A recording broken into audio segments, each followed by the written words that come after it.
Hi Mark, my name is Queenie Hsuan-hsuan. My student number is S04411049.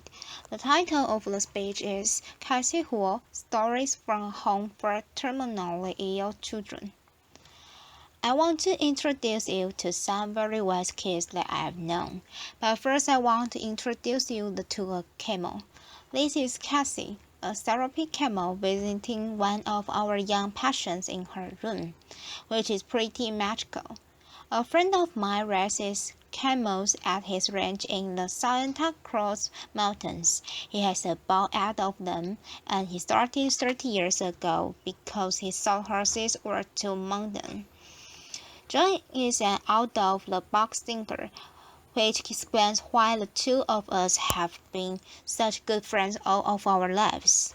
Over the years, I've convinced him to shuttle those sweet furry beasts up to hang out with our sick kids from time to time. Talking to John, I was surprised to learn that camels have an average life expectancy of 40 to 50 years. The life expectancy of many of the children with whom I work is less than a year.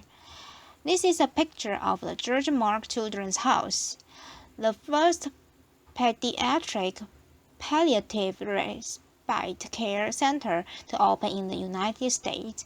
I founded it in 2004 after years of working as a psychologist on pediatric intensive care units, frustrated with the undignified deaths so many children experienced than their families had to endure. As I sat with families whose children were at the end of their lives, I was acutely aware of our surroundings. While the elevated train rumbled overhead on a track, quite literally the room reverberated with each passing train car. The lights on the wall were fluorescent and too bright. Monitors beeped, as did the elevator, noisily announcing its arrival. These families were experiencing some of the most excruciating moments of their lives, and I so wanted them to have a more peaceful place in which to say at last goodbye to their young daughters and sons. Surely I thought there must be a better spot than a hospital intensive care unit for children at the end of their lives. Our children's house is calm and nurturing. It's a place where families can stay together to enjoy quality time with their children, many of whom are there for respite stays, some with repeated visits over a span of many years. We call those kids our frequent flyers, rather than the bright, noisy quarters of the hospital. Their rooms are calm and comfortable, with actual living spaces for families, a sanctuary of gardens, and a wonderful outdoor playground with special structures for children with physical limitations.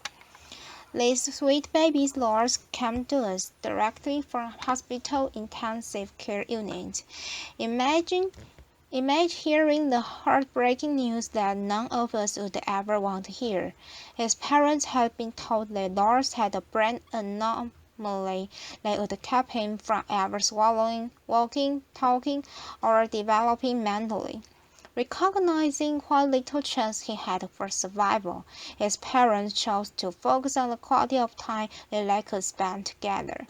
They moved into one of our family apartments and treasured each days that they had, which were far too few. Lars' life was brief, to be sure, mere weeks, but it was calm and comfortable. He went on hikes with his parents. The time that he spent in the pool with our aquatic therapist lessened the seizures he was experiencing, and helped him to sleep at night. His family had a peaceful place in which to both celebrate his life and mourn his death. It has been 5 years since Lars was with us, and in that time his family has welcomed a daughter and another son. They are such a powerful testament to the positive outcome that specialized children's hospice care can create. Their baby's physical discomfort was well managed, giving all of them the gift of time to be together in a beautiful place. I'm going to talk to you now about the elephant rather than the camel in the room. Very few people want to talk about death, and even fewer about children's death. Loss of a child, especially for those of us who have our own children, is frightening, more than frightening, paralyzing, debilitating, impossible. But what I've learned is this. Children don't stop dying just because we, the adults, can't comprehend the injustice of losing them. And what's more, if we can be brave enough to face the possibility of death, even among the most innocent, we gain an unparalleled kind of wisdom. Take Crystal, for example. She was one of the first children to come for care after we opened our doors. She was 9 when she arrived, and her neurologist expected that she might live another 2 weeks.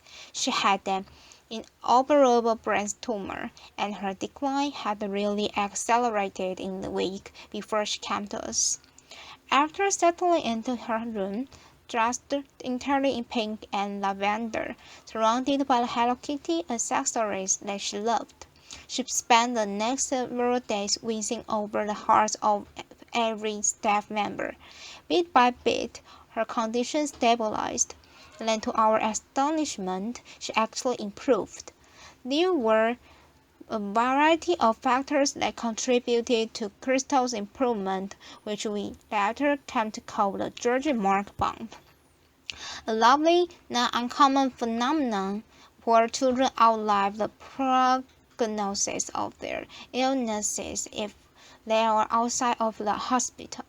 The calmer atmosphere of her surroundings, tasty meals that were fixed often to accommodate her requests, the resident pets, the therapy dog, and rabbit spent lots of cozy time with Crystal. After she had been with us for about a week, she called her grandmother, and she said, "Gee, I'm staying in a great big house, and there's a room for you to come to. And guess what? You don't have to bring any quarters because the washer and dryer are free." Laughter. Crystal's grandmother soon arrived from out of town, and they spent the remaining 4 months of Crystal's life enjoying very special days together. Some days were special because Crystal was outside in her wheelchair, sitting by the fountain. For a little girl who had spent most of the year earlier in a hospital bed, being outside counting hummingbirds made for an amazing time with her grandma, and lots of laughter. Other days were special because of activities that our child life specialists created for her. Crystal's strong base and made jewelry for everybody in the house. She painted a pumpkin to help decorate for Halloween. She spent many excited days planning her 10th birthday, which of course none of us thought she would ever see. All of us wore pink bows for the occasion, and Crystal, as you can see, queen for a day, wore a sparkly tiara. One hot morning, I arrived at work, and Crystal and her partner in crime, Charlie, greeted me. With some help, they had set up a lemonade and cookie stand outside the front door, a very strategic location. I asked Crystal the price of a cookie that I had selected, and she said $3. Laughter. I said that seemed a bit higher for one cookie. Laughter. It was small, I know. She acknowledged with a grin, but I'm worth it. And therein the words of wisdom of a young girl whose brave life forever infected mine. Crystal was worth it, and shouldn't every child whose life is shortened by horrific illness be worth it? Together, all of us today can offer the same specialized care that Crystal received by recognizing that children's respite and hospice care is a critical component missing from our health care landscape. It's also interesting to note that we are able to provide this care at about one-third of the cost of a hospital intensive care unit, and our families don't see a bill. We are ever grateful to the supporters who believe in this important work that we are doing. The truth is that my colleagues and I and the parents and other family members who get to experience this special wisdom are in a unique position. There are only two freestanding pediatric hospitals in the United States, although I'm happy to report that based on our model, there are 18 others under various stages of development. Applause. Still, most of the children who die in the United States every year die in hospital rooms, surrounded by BP machines and anxious, exhausted adults who have no other option but to say goodbye under those harsh institutional lights and among virtual strangers. For comparison's sake, the United Kingdom, which is a country with about one-fifth the population of the United States and about half the size of the state of California, has 54 hospitals and respite centers. Why is that? I've asked myself that question obviously many times. My best guess is like Americans, with our positive can-do attitude, hold the expectation that our medical care system will fix it, even though it may be a childhood illness for which there is no cure.